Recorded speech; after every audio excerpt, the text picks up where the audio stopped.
Hi, and welcome to my podcast series, The New Abnormal. I'm Sean Pillot de Chenecey from Brand Positive, a research, foresight and strategy consultancy for corporates, agencies and NGOs. I've spent 20 years working on catalytic projects around the world, and along the way have been lucky enough to have met some amazing people, from psychologists to activists to creatives, some of whom are guests in this series, along with an array of other fascinating individuals. I'm also the author of The Post-Truth Business, which focused on trust, while my second book, Influencers and Revolutionaries, focused on innovation. My next book will focus on foresight. So, I hope you enjoyed this podcast, which is brought to you in partnership with the Copenhagen Institute for Future Studies, a global leader in applying futures thinking to solve strategic challenges within organisations. But now, let me introduce today's guest. So today I'm really pleased to be joined by a dynamic individual, Roger Spitz, who's the chair at the Disruptive Futures Institute. He's president of Techistential, Climate and Foresight Strategy. He's also a VC investor and board member. Based in San Francisco, he's an international best-selling author. He's also given over 100 keynote talks globally. He's a frequent contributor across leading media and guest lectured at many of the world's most prestigious academic institutions. He's got 2 decades of leading investment banking and VC business experience. And he's also, by the way, lived in 10 different cities across 3 continents. Very nice, entirely jealous. So, Roger, hi, how are you and how are things in San Francisco today? Great. Well, fantastic to be on your podcast of The New Abnormal. I'm Sean, and I'm glad I don't have to go through your own credentials, which are also pretty amazing. So it's always a delight to chat with fellow foresight practitioners and futurists. San Francisco is okay. It's I'm glad to be here. It's a beautiful city and a beautiful day. It has its challenges, as I guess all parts of the world do in different ways. Such a fascinating and obviously incredibly beautiful city. But yeah, I mean, it seems to be, apart from the US, fairly centre stage in the culture wars at the moment. I'm sure there's just a ton of stuff we can talk about during the podcast with regards to that. Before we get into your latest book, which I've been reading, which is absolutely brilliant, go on then, do the usual thing. Tell us about the background. Was it as they say, a very straight road or a windy one that led to where you are now? Yeah, it's an interesting one for me, at least. I don't know for other people, but I'd say it's very straight until it isn't, like change, right? Yeah. Change is slow until it isn't. So I was born in South Africa. I lived in quite a few different countries, just pure partly context because I was a kid and moved around. Lived in different places in Europe, so speak French, and lived in the US, and born in South Africa, as I mentioned, lived 20 years in London, and then professionally moved around also a bit. Until 2017, I was in beautiful London and moved to San Francisco 6 or 7 years ago. And that really is linked to kind of my the connection with what I'm doing and the journey. I did a lot of my schooling in the French system. I lived in Monaco, actually, for the anecdote. Nice. And was very interested in philosophy and topics like that. And studied in the UK, and like many people in kind of London and New York and those kind of financial centers, I ended up just being a pretty vanilla investment banker. So I was in M&A for 20 years. I was global head of technology M&A, advising clients, usually C-suites, the boards or the shareholders on their most strategic kind of M&A deals. And I did that really for some time, and I loved it, and I thought it was very forward-looking and that. And in 2017, our CEO asked me to move to San Francisco to beef up the M&A business here, which I did. And I promised myself when I got to San Francisco in 2017 that I would go to the next level of my interest of what I call disruption, but it's a terrible word. But for you and me and many of your listeners, it's kind of nonlinear change, I guess. Yeah. And in doing that, I initially really went, I did a lot of courses on futures and foresight, at Institute for the Future and University of Houston with Peter and Andy. Bit of time in Santa Fe Institute on complexity systems, some courses on design thinking at the D School at Stanford, course on AI with MIT. And these are, micro learning, Yeah, a few yeah. weeks here, a few weeks there. But effectively, after a bit of that, I realized that my real interest was really not the straightforward vanilla 20 years of investment banking, however kind of nice it felt at the time. Yep. But really, I felt that understanding the real nature of the world as it is in terms of complexity, nonlinear, and unpredictability was really areas that interested me and that I felt was becoming the most relevant, whether it's for the clients, companies, individuals, society, or whatever. And so before the pandemic, I decided to basically give a pause to that professional career, Yep. to take on a few board positions, write a book, and basically set up a foresight practice. And like many things, we talk about disruption in a neutral way. It's not necessarily good nor bad. It's just, changing. Yeah. The pandemic hit, and actually for me, it had many positives because suddenly, probably for a lot of, our colleagues as well and yourself, but for all the distress and the tragedy of the world, it brought to light that these topics that seemed maybe a bit esoteric were actually pretty much Mm. survival tools to understand how to make sense of our complex world. And so the interest grew from there. Fast forward to today, we have a nice foresight practice called Techistential. And basically, the Disruptive Futures Institute, which is more education content to help organizations on futures intelligence build resiliency and strategic foresight capabilities. So that's really the journey. But I'm really loving the fact that I can align, really what I find interesting with things that I think are important and impactful. Mm. So interesting. And I think that, again, just going back slightly, that point you're making there about sort of, disruption being a terrible word and a much overused one, but also sort of in many cases a sort of a neutral point until it sort of becomes not so. I found your writing certainly, so the latest, if you like, sort of element of that, or of the latest sort of volume, really fascinating. A really, really detailed, I have to say, very, very well researched bit of work, has to be said. So go on then. So just literally from the start, in terms of why this guidebook and why today. Yeah, it's so I started off writing a pretty more standard commercial 250 page Yep. book. I had a publisher and I was starting to write that. And as the pandemic hit and recent geopolitical events and all that over the past 2 years, I was getting more and more demand for workshops, masterclasses, capacity building, executive programs, and that. And so Yep. built out quite a lot of case studies and checklists and frameworks and slides and all the kind of things you can imagine to be a full-fledged, to be able to offer full-fledged capacity building and executive education beyond just a keynote talk. And Yeah. when I saw the topics people were reaching out for, including individuals, not just organizations, youngsters, different ages, different levels of positions in organizations, globally, I kind of thought we have a lot here, and a lot of it is structured in a way that actually could make sense if they were compiled more as kind of a reference or kind of a guidebook. And so I decided, with Lydia Zwin, who's an amazing, young journalist and also foresight professional. She's a PhD in more humanistic topics, Yep. technologist. She's pretty amazing.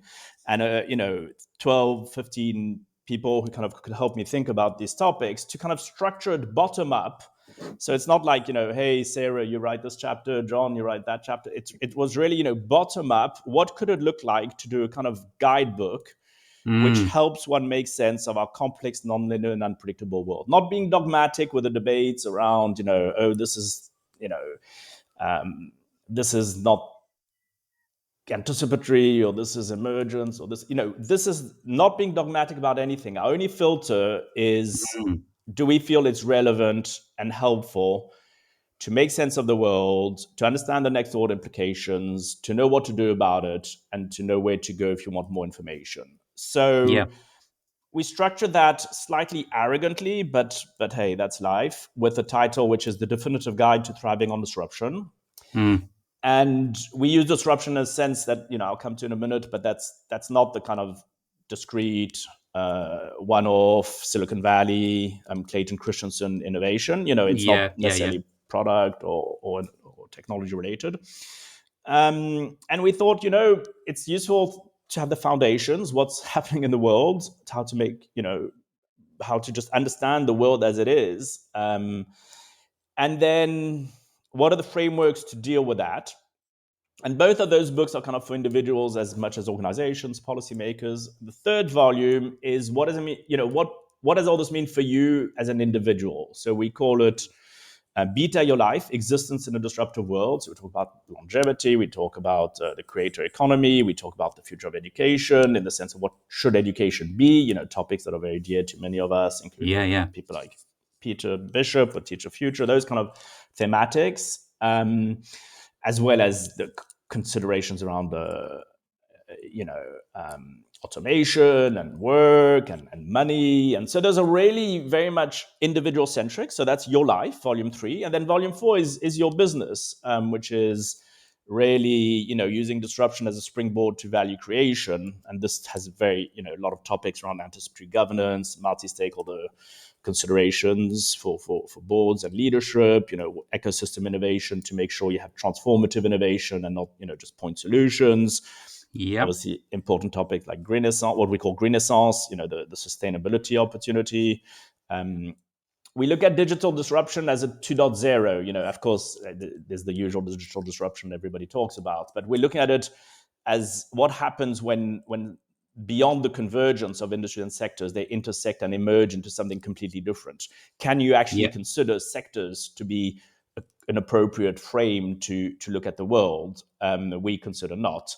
And then we talk about space and the shifting centers of gravity to Asia and Africa. What happens when 80% of the population is not your US and Europe and that? What happens when 60, 70 or 80% of the economy, etc.? What happens when China is number one geopolitically? We're already seeing splinternet with the fragmentation of the internet and that. So, but from all of that from a business perspective. So those are the 4 volumes, and we were super happy because, to be honest, I kind of sort of thought this is a project of a lifetime. It's kind of a bit of a baby. And we were happy because we're starting to see reasonable recognition, organizations and academic institutions using it for their courses. We're getting a lot of interest of all sorts. We've just got number 1 bestseller in Amazon for a moment. It probably won't last, but in some categories which are very important. Like sustainability, sustainable economic development, between people like the Donut Economics, Kate Raworth's work, and then business. I woke up this morning actually in business planning and forecasting. It was the number 1 new release, and we were sandwiched also as a bestseller between Philip Tetlock's Super Forecasting and Peter Diamandis's The Future is Faster Than You Think. Again, theirs have been published for years and will probably stay there for many years. Ours might completely fizzle, but it's still nice to see it. So absolutely, and as I say, a screen grab is a screen grab. So fantastic stuff. Exactly, and if it's not, you just invent it and generate it. Well, of which more later. There'll be no deep fakes here. Perhaps to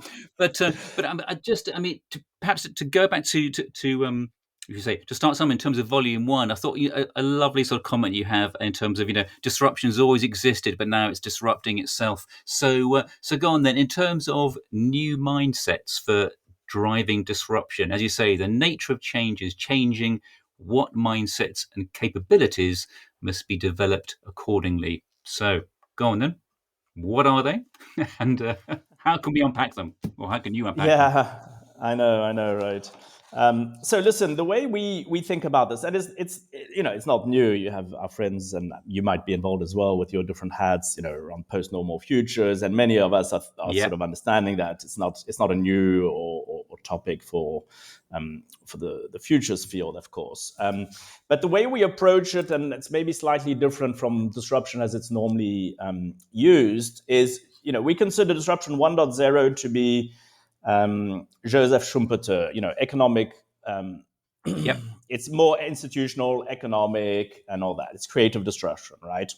Then we considered 2.0 for disruption to be Clayton Christensen, disruptive innovation. It's very specific features, usually kind of related to market positioning or product or company, disrupting kind of an existing product or an incumbent company, and et cetera, et cetera. And it's something which you can define, identify, it's discrete, you can replicate it, and the criteria which mean that it fits or doesn't fit that. For us, indeed, disruption 3.0 is systemic. It's a constant. It's constantly expanding its scope. It's no longer, a single or recurring event, but really a steady state. And the features of that steady state is we've basically, and I know that it's a terrible thing to do because everybody's so bored of new acronyms, but we kind of looked at VUCA and looked at Tuna and BANI and PNT. I know you've also spent time at Oxford, I think, with these topics, and we kind of looked at all these acronyms for VUCA, and we thought, there's something that we feel not totally comfortable with. Post-normal times requires questions around what's normal. BANI is maybe a bit more kind of individual-centric, experiencing trying time. It's a bit negative, maybe anxious, and that we want to empower and have agency. And in VUCA, we felt there were three things that were missing. One is basic. So VUCA is obviously volatile, uncertain, complex, and ambiguous. And the things that we thought were missing were the speed of change. And I'm not saying change is changing all the time, every second, because change is often slow. But the point is, they are inflection points, and change is slow until it isn't. So we added the E for exponential, because that kind of trajectory and velocity of change is something which isn't captured in some of the other acronyms. So that's exponential. And then we add an I for intersecting, because we're finding that the boundaries are disappearing, that new areas are overlapping, converging. And that's what creates a lot of the change, both for the good and for the bad, for new discoveries. So we took VUCA and we basically create our acronym, which is UNVICE, UN for unknown, which is effectively, I guess, ambiguous, and uncertain. So UN for unknown. And then VICE is V for volatile, intersecting, complex, and exponential. And the reason why we quite liked UNVICE also is because we feel that in our complex world, if we use the kind of dichotomies of Dave Snowden and the Kinnovan framework, they are unknown unknowns. You don't necessarily have answers beforehand. You can't just follow a playbook. It's emergent. You don't necessarily know causality ex ante. It's nonlinear. And so in this UNVICE world, you can't just rely on advice. You need to basically understand the language of uncertainty and understand the emergent nature of the responses you need. So that's kind of the framing. I didn't answer your question in what do you do about it? And what you do about it, I think the first thing is to acknowledge that our world is unvice. Our world is unknown, volatile, intersecting, and complex. And then you have the things that go with that. Number one is, you need to achieve sufficiency because of the unknown. You need the humility. You need to appreciate those characteristics. The volatility, it's something which you need to increase awareness, and it's neutral. You can use disruption and change in a positive way to create sustainable value. So understanding those levers. And then you can move on to things which you're very familiar with, of course, but understanding how everything intersects and connects, both for the if you look at the recent geopolitical events and that's very clear how everything interconnects and connects. But when you look at the world decision makers, whether it's the Fed, whether it's policy, whether it's governments in terms of the energy continuity or food security, they've always analyzed all these things separately. So one of the responses is understanding how everything intersects and the implications of that in a complex world. Yeah. we talked about constant emergence, the mindset for emergence, to embrace that, and then, of course, the exponentiality, to pay more attention to the rates of change, to think about the next order implications, what constitutes the inflection points on certain situations, and that. So a little bit long-winded, maybe, because I kind of wanted to give you the context before just thinking about the responses. But I think if you unpack the constituents of change and the drivers of disruption, that then kind of feeds quite naturally to the mindsets and to the way we need to change our incentive structures, our governance structures, our education systems, and many things that the world isn't super well suited for this context. Yeah. Absolutely fascinating. And just actually going to sort of actually 2 points about that, I'll ask you about in more detail. So first of all, you were talking about mindsets. And I know that one of the things certainly I found really fascinating in your writing was the real link to Eastern philosophy, Zen Buddhism, etc. You talk about moving from the, as you put it, moving from the 6 I's to the one integrated we, which I think again links possibly right back to your time in Monaco when you were studying philosophy. So perhaps just as a sort of slight aside, not a slight aside, but it's a very integral part of the whole book. But just talk a bit about that in terms of the particularly the Eastern philosophy angle, which is something that I think we don't hear anything like enough about in the contemporary environment.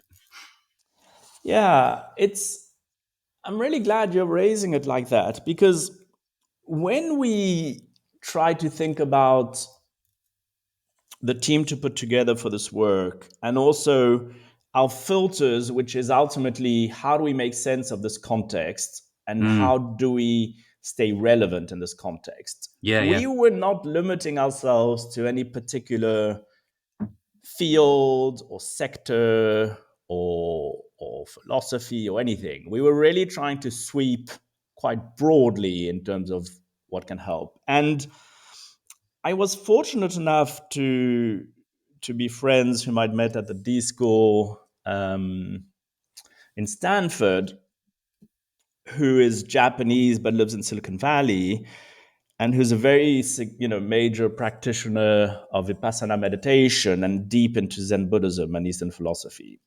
And I know the stereotypes around Silicon Valley and using them for innovation and that. So there's a little bit of a link with kind of innovation and Zen Buddhism. But I wanted to unpack that. And what I kind of realized after probably 50 to 100 hours of discussions and exchanges and notes with Nai is that, and we have this throughout our work, so we do have a chapter on it, but we built this bottom up to really convey the idea wherever it's relevant, that actually a lot of what's happening with our not being resilient and being surprised by change and needing to change our mindset is that the Western world thinks very linearly, things need to be perfect, you can't make mistakes, and change is a bad thing, etc. But a lot of Zen Buddhism is thinking about the world being impermanent, basically. If you think about the concept of mujo, which is very dear to also people like Yuval Harari, nothing is permanent. So if you kind of attach yourself to any particular way of things and get surprised every time things changes, that's not the way the whole world is capable. If you kind of have a more of an Eastern thought, or even the Greeks, you never put Heraclitus, you never put your foot in the same water twice. Yeah, sure. Because the water's changing and you are changing. So there's this concept of mujo and impermanence, and then there's beginner's mind, shoshin. If you have a fresh perspective, if you don't rely on assumptions, if you allow these fresh connections to be made, combinations, you will be innovative. And then think about ikigai, which is, why do you get out of bed? How do you think about, your values, your authenticity, being aligned, or wabi-sabi, for instance. The decaying barn is the kind of example, but we have a worldview which is very kind of consumerist and very attached to certain things. But wabi-sabi, you can have a worldview which is centered on acceptance of transience and imperfection. And the final one I'll throw in, just as we're on it, kintsugi is a great metaphor. You embrace the flaws and the improvisations, the imperfections, trial and error. Failure is critical to innovation. A lot of the greatest innovations, including in the medical fields, come from failure and errors. And kintsugi is, when if you kind of break a nice porcelain pot or something, and then you paint the broken parts with like a gold leaf and just make the sort of broken elements, reconstitute them and make them even prettier or just different from the original. And so, long story short, I think that in the way we look at the world and the way we kind of think about change and the way we think about the responses for change and for resilience, I think that Zen Buddhism perspectives can help you stay relevant, because you're constantly having that being in his mind and Shoshin and those fresh perspectives, and not necessarily relying on assumptions. And also just linked to that point, by the way, about resilience, there's another piece that I know that we were talking about sort of a while ago about something you put up on LinkedIn with regards to hope and futures. I thought it was really, really fascinating, just as a slight aside, because for instance, things like, a lot of the let's say the sort of those working in or those heavily involved in climate activism have reported a lot of, let's say, sort of mental health issues with regards to there being, for many of them, a lack of hope when they're looking to the future. So can I ask you to talk a bit about that, about your perspectives on hope, perhaps hope versus optimism or whatever, and where you are on that? Yeah, I love these questions because they bring me back to the roots of what I really liked as a as a young student before selling my soul to Wall Street. Exactly. And it actually it's an interesting transition. You may or may not have done it intentionally, but from kind of Eastern philosophy to existential philosophy. So the way we think about hope, and we've written a bit around this, is actually very linked to how to think about disruption and how to respond to disruption, especially, which is taking the basis of existential philosophy. So if you think about, the Jean-Paul Sartre and the Heideggers and Simone de Beauvoir and that, one of the tenets, and articulated probably most like this, is Jean-Paul Sartre, is thinking about existence preceding the essence. In other words, you exist, you come into the world, and you define yourself. And in a way, you could consider that disruption and discontinuity, especially if you consider it to be evolving and a change, effectively, it's really that mindset that is emergent. You don't have a predetermined answer. You don't have predetermination. It's not that future which is contingent is necessarily good or bad. It's just simply contingent and to be defined. And so for me, all that boils down to agency. In other words, and we see agency as a key ingredient to the responses and to how to make sense of this world and that. If you have agency and you believe the world is contingent, basically you're empowered. And if you're empowered, there's no reason not to have hope and to feel positive about things, because it doesn't matter what the state of the world is now. It doesn't matter that maybe you had adverse context or less good school or university. And therefore, we actually find that and for futurists, it's the language we speak every day. It's just that we don't necessarily frame it as existential philosophy. But effectively, it's talking about multiple possibilities. It's talking about unpredictability. It's thinking about all of this as a contingent world. Some of my favorite movies, work on the theme of contingency. Smoking, no smoking, and movies like that. And this theme of contingency means that everything is possible, and therefore there should be hope. It also means, though, that if you don't action this agency, things don't happen on their own. So it's kind of like it's like many of these things. It's kind of liminal. It's kind of dual in meaning and in benefit. Some people might want, if you've gone to this school and have a good family and born in whatever country, you might think, okay, great, the world owes me this. This is predetermined. If you've had a great career for 20 years, or if you're a company that's a market leader in a continuous, controllable, predictable, linear world, you'd say, oh, well, then I should continue to be a world leader. And what's happening now is that with what we call systemic disruption, none of that is a given, but it simply means that we're in that contingent world where we are emergent and when nothing is predetermined, which we consider a good thing, and therefore we're very hopeful around the agency we can have as humanity, as individuals, to change things. But if we don't bother with that agency, if we waste it, it has consequences. So it's got to be active. Right, because you have the burden of freedom, choice, and agency, and also the benefit. It works both ways, right? Not everybody is comfortable with freedom, choice, and agency, but ultimately, for us, we feel it's more hopeful to be in a frame and have a mindset where there's freedom, choice, and agency than not. But it's not because you have freedom, choice, and agency that you're doing anything about it, or that you're doing things that are effective. And wasn't it one of these sort of big Sartre points, isn't it? Condemned to be free. Exactly. It's exactly. And it's, the Greeks and others, it's not, absolutely. It's one of the fundamental, paradoxes and tensions of being human, right?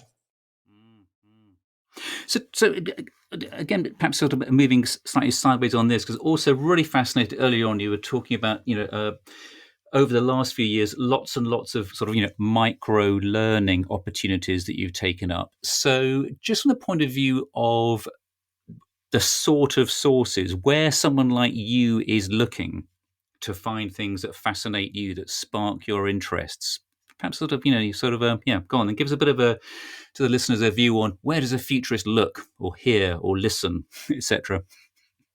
Yeah. So, I'd love to also get your views maybe offline, because I'm sure you have your own. But so I moved from a world which was very structured, where I knew where to look, where I thought there were answers to everything, and you get certain data and you're happy with it. And it was very specific type of work, to work in M&A and that kind of strategy and that. And one of the things I kind of started realizing is that specialist expert world is very isolated and very siloed. And I started realizing how the great ideas and the thoughts and the things that were interested in me, and that's why we added I to our acronym, ANVICE, is how everything intersects and how new connections are made. And even the idea of serendipity, how one thing brings to another. And of course, the basics and the tenets when I started diving more deeply into these fields is that these are multidisciplinary and you need to go broad. So I think the short answer is that I go as broad as possible, but I also rely on serendipity to kind of not just do a kind of cookie cutter playbook, have I read the 10 main sources of I should be reading? So it's very broad.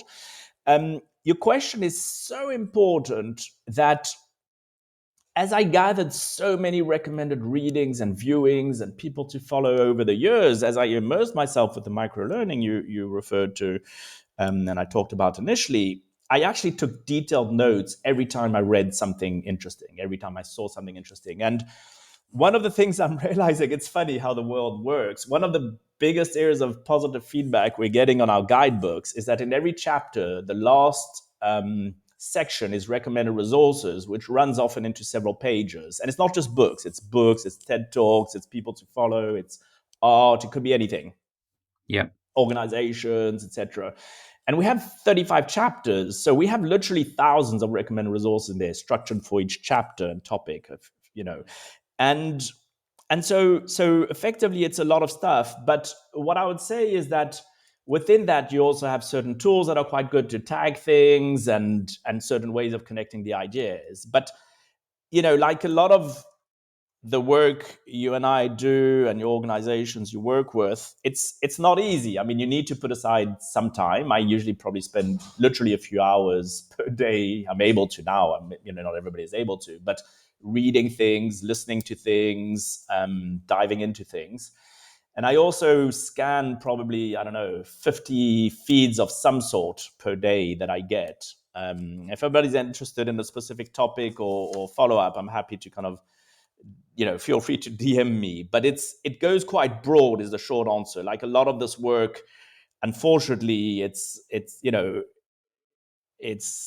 for the benefits of having a Shoshin and a beginner's mind. It does also mean constantly thinking and looking and observing a lot of things and learning, relearning, and unlearning, right? Mm-hmm. I think taking a role lead from the mighty Karl Popper.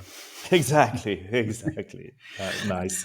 And then what about the people that you advise, and or if that's too sort of perhaps confidential, but perhaps when you're looking around you, do you sort of point to certain organizations, businesses, brands or whatever, or indeed governments that actually do, if you like, futures well? No, we do. And, we're constantly trying to look at that. I would say I try not to kind of just focus on kind of headline elements and their different purposes for different kind of case studies or showcasing someone or an organization as a good example, the different elements. So, just to be concrete, if you're looking specifically at innovation, I will try and look at organizations which are going beyond point solutions, which are really understanding systemic transformation and transformative innovation. So,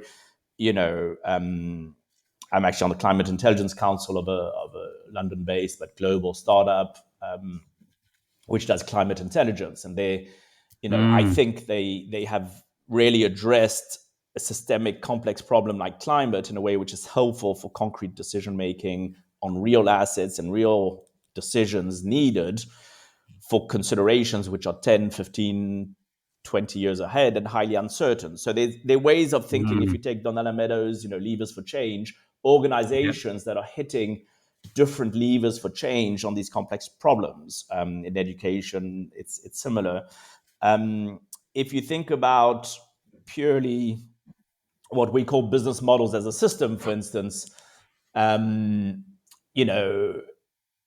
you're really looking at different features of emergence and looking at almost like a live, something alive as opposed to like a static business plan. And business models as a system, I look at companies like John Deere, which I find fascinating in terms of, it's quite a traditional agricultural company, to see the ingredients of how they took on the understanding of emergent change, technologies, systemic, also valuing alignment and education with university, also sustainable in the climate, how to use fewer pesticides, more focused, get better yields, but also that make sustainable value creation. So companies like that. I know people love to hate it, and you can debate the negatives, which I completely appreciate, of batteries and electric vehicles and the personality of Elon, fellow South African. But Tesla is a good example as well of business models as a system. It's open system for communication, for the information. The more people join the network and share in open systems, even competitors, everybody benefits. It's emergent, et cetera, et cetera. Of course, you have the cases like the Patagonias of the world, right? You have, a number of organizations. I'm a huge fan, because I really love what they do, which is actually important if you come back to jobs to be done, right? Sure. The concept. It's actually important to produce or to do something or to offer service which is relevant. We actually, just as an aside, people use innovation and all these terms. For me, there's actually only one word, which is the filter, which any individual organization should be doing, which is how do you become and stay relevant? And a company like Patagonia, for me, it's not enough just to do certain things and to try and do it right. At the end of the day, they're amazing because they are super relevant. They do clothes and things that people love. and then Sure. they get everything else right. And Yes. Yeah. we Yeah. Yeah. can't, so listen, I'm babbling on a bit, but I think, we try and, so if I summarize, I would say it's really transformative innovation and systemic change versus just, oh, this is a nice gadget. Mm. Um, the systemic levers for, the levers for change in our complex world, it's organizations that understand beyond the PR or whatever news flow or nice, whatever they're doing, that go beyond the iceberg to really kind of supporting some of the important societal and planetary challenges, Mm. and that do so in a way that's extremely relevant. Yeah, yeah, yeah. And in terms of, you say, planetary challenges, I thought really fascinating a comment from your colleague Lydia Zuin, saying, again, in our VUCA world, science fiction is a mandatory strategy. I think that's always a really, really interesting thing for those both naturally within the futurist community, but particularly those outside it, to actually understand just how important and how, if you like, sort of sensibly science fiction is viewed. So perhaps you can just, again, as we say, sort of unpack that. Why is it that people take science fiction so seriously? Yeah, no, for sure. And Lydia's amazing in so many respects, not least because she's a science fiction author and Yeah, yeah. writer and so knowledgeable. So thanks for spotting. And again, a big theme in our work. And it's a little bit like disruption. It has a bad press. For some, they'll Mm, see it just as kind of like geeky or super negative, dystopian, or just a Silicon Valley hack to produce whatever random flying objects that no one needs. yeah. Um, we think about science fiction as supporting some of the challenges we talked about earlier and the responses. So the challenges are, how do we make sense of our world? And the responses are to have more of a kind of understanding of the features of our world, to have more imagination, to have a shoshin, the beginner's mind, etc. And so in a way, with design fiction, we've done many workshops and advised many companies with Lydia, written a lot of articles. It's a big part of our work. It's really just simply using science fiction to kind of give you a blank page, no constraints in terms of imagination of what is possible, and to have that break from the, just extending the present. And then if we combine science fiction with design thinking and with foresight, that's what, and we're not alone in that, but many practices focus on design fiction. And so we use it as a tool to address some of the things we're talking about, not least of which is kind of imagination. Mm, And in addition to that, Lydia's been phenomenal at kind of helping me be more tuned into that middle road between, dystopia and utopia, mm, which, which is around protopia, which is yeah, yeah. kind of, well, without expanding or boring too much your listeners, but it's really kind of like acknowledging that neither of the extremes kind of makes sense. But there's that kind of middle road, which can be very um, positive to drive systemic change and to have a different mindset and to not rely on assumptions and to do some of the things we're talking about for our current environment, VUCA or advice or what have you.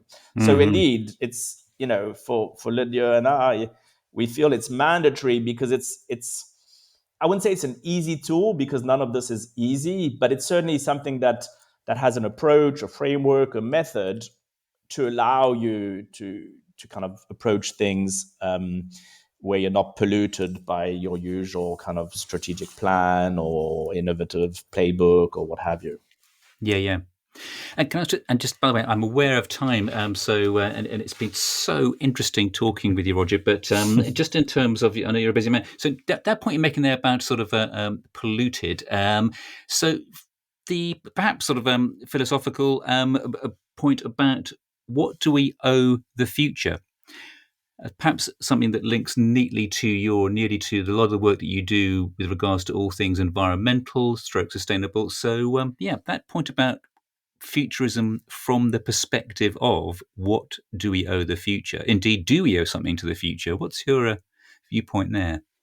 It's a great question because it's obviously for our work and your work and all that, it's an important topic. But also, there's a lot of debate around, and I'm sure that's why you're raising it, of course. McCaskill's work, what will be Yeah. the future, and a lot of different initiatives and philanthropy, and even people claiming that long-termism is dangerous and not necessarily addressing the present needs or what have you. Yeah. Yeah. So it's a debate in itself. I think from my perspective, as you're asking me the question, I would say that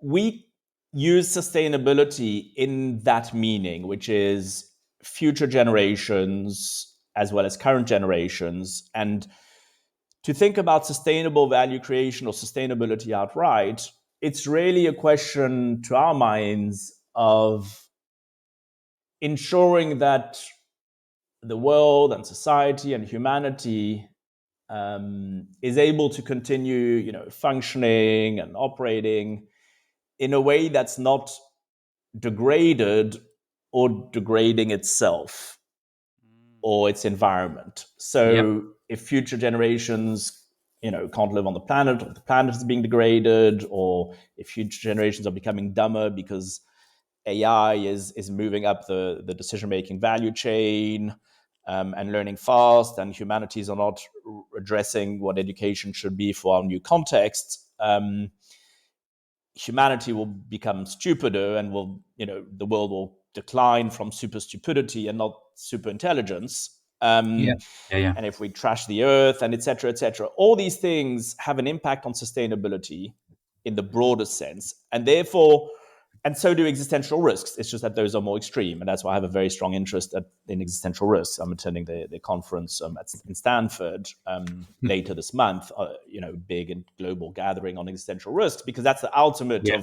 of not giving anything to future generations. And it's just a bit more, there's degrading, and then there's existential. And in Yeah. existential, I take the definition also of some of the, Future Life Institute, which is if you can live or exist, but in such a way that your life is horrible, it's not exactly, pleasant. So that's why we look at not degrading. But I think to cut to the chase and to try and be to the point, which I'm not always very good at, I would say it's essential and it's our responsibility to ensure that we don't degrade things. Normally, we should actually be improving. And I use degrade in relative terms. And I'm sorry to bang on, but I think it's a very Yeah. important distinction.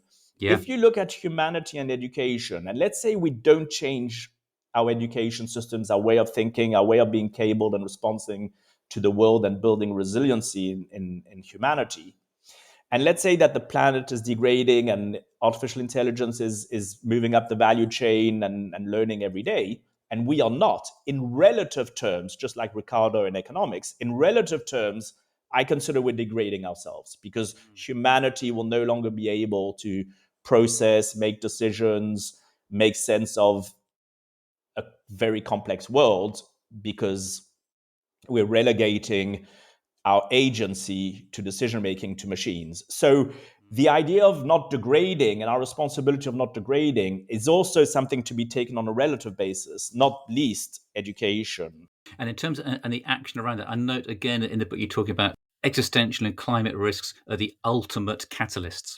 Well, I actually think, and innovation, again, not taking the Silicon Valley sense, the broadest sense possible. So it's really problem solving. So innovate is really, I think the question, indeed, your question is, are we able to problem solve the world's complex challenges, whether Yes. in the environment, whether it's education, whether it's society, whether it's fairness, equity, food, and all kinds of things. And I think that is actually the real question.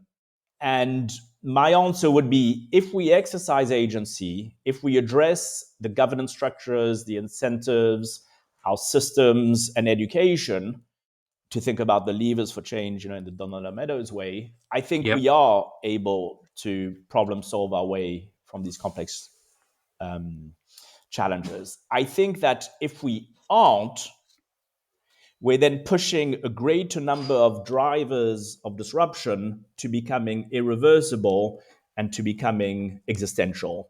So It might be AI, it might be climate, it might be society, it might be nuclear. All these elements have the propensity to become irreversible. Some of them are not yet. And really, it's a choice for humanity. I would just wrap up by saying the status quo will probably not allow us to problem solve ourselves out of these existential challenges, in my humble opinion. So unless we're really moving the needle, the don't look up approach to the world is unlikely, I think, to problem solve ourselves a way out of these existential problems. Yeah. Neatly put, has to be said. So in that case, just in terms of time, and I know it'd be virtually impossible to do a sort of a neat sort of a political soundbite version of what we've just been talking about, but just in terms of, I know you mentioned the Stanford event that's coming up in the sort of in the short term future for yourself. So just in terms of the book and everything else, sort of what's coming up for you anyway in the sort of short to medium term future? Have you on sort of big promotional tours still? Are you sort of charging around giving talks everywhere, or what? What's going on? So the funny thing is that we actually didn't do much PR or do the kind of classic book launch model. So the talks I give is because people are asking me to give talks. But I'm actually not we're not running a kind of machine like that. But I have to say that we were kind of really so happy with the demand and interest for the work and for the ideas. And that for us is important because ultimately, to allow people to have the agency, they need to realize the nature of our world and possible responses for that. And so the more people kind of are cabled the way you and I are, the more likely we can drive effective change for our complex world. So which means, to answer your question, that a lot of our time has spent with organizations and producing this content and that. And we're now moving to the next phase where we've seen such a huge interest in people who are really wanting to take agency and change mindsets and capacity build, that we're shifting towards more the consumer as well. My objective was never to only cater for corporates and CEOs and what have you. My objective was really to help as many people as possible, individuals, stay relevant and understand the nature of our world and how to respond. So concretely, it means that we're launching, cohort-based courses soon. We'll be launching digital courses. I'm spending more time in LA. We're thinking about what does a media and content company look like. You're going to laugh, but I'm also a big fan of stand-up comedy and improv. I'm also thinking of different ways of sharing this content and these ideas, which are less maybe constraining than a 400-page book. And so that's really it. And, continue to focus on really, decision making, Renaissance, AI, and understanding these, what is happening in the world and how to respond to that. So that's really the big focus, probably from the more corporate to kind of the general public media kind of profile company. Well, in that case, I think that is just the last couple of points. Roger, just so everyone is entirely clear about where they can track you down. So go on then. Where are you on all the usual platforms, etc.? And what is the site? Over to you. Brilliant. So I think if people want to DM me, LinkedIn's not a bad platform. I get gazillion message, but try to respond. So feel free to DM me and on LinkedIn. If people want to follow our work at the Institute, it's Disruptive Futures Institute. We have a website. We on YouTube, disrupt _. Futures is the handle for Twitter and Instagram. But to be honest, if you Google Disruptive Futures Institute and follow us on LinkedIn and the various platforms, we're on all those platforms and we'll be ramping it up. And it's intentionally free, and we try and be as generous as we can with what we put there. So do follow us on those platforms. If you're specifically interested in learning more on the guidebooks, there's a dedicated website called www.thrivingondisruption.com. And for each volume, there's a detailed Medium article which goes beyond the website to try and give a sense of the details of each volume. And then on the website, you'll also find some resources, podcasts, media and testimonials, and a bunch of other things. That's probably the main touch points for the content and that. Fantastic stuff. Well, look, it's just been an absolute joy listening to everything you've been up to. For what it's worth, couldn't agree more with basically everything you've said. But all it remains for me to say is to Roger Spitz, Chair of the Disruptive Futures Institute, President of Techistential, and the author of the fantastic Thriving on Disruption, which quite rightly is currently #1 virtually everywhere on Amazon. Thank you very much indeed. Thank you so much, Sean. Such a pleasure, and really appreciate you allowing me to be on your platform to share these important messages. Thanks for listening to The New Abnormal. This series is brought to you in partnership with the Copenhagen Institute for Futures Studies, which helps clients become futures ready. Just so you know, the issues discussed in these podcasts also link to my speeches. Check out seanpillotec.com for more info. Please listen to previous conversations in this series with many other fascinating guests. But till next time, goodbye.